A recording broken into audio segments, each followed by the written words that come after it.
everyone, CTNtechnologynews here, and today I'm reviewing the Samsung Ativ S Neo, which sits at the center of Sprint's lineup, neither the high-end, high-priced smartphone on the premium side of the spectrum, and not the entry-level smartphone trying to keep it all together.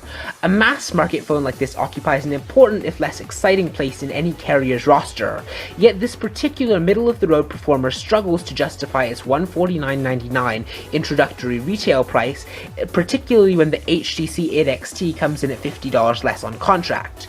True, the S Neo's larger HD screen and doubled storage explain the price difference along with a microSD card slot the HTC's model lacks.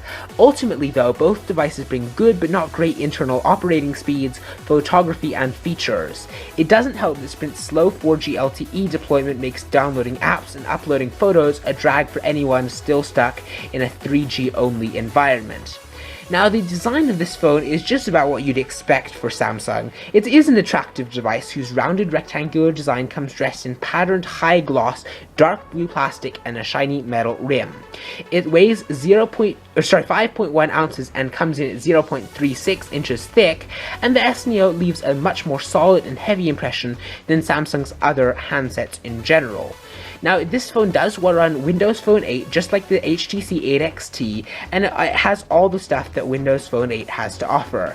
As far as cameras and video, it has an 8 megapixel camera sensor that on the back of the Ativ S Neo, and ordinarily that's very good news. However, this phone was actually slightly worse than the typical Samsung phones, which are decent in terms of camera, and but this phone, it doesn't really feel like Samsung put much effort into making the camera, to say it lightly.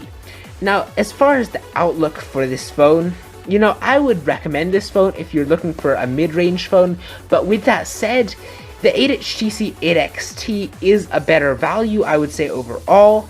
It really depends on what you're looking for in your smartphone. If Sprint is your carrier and the cost is right in your budget, you won't go wrong buying the S Neo, particularly if the price drops.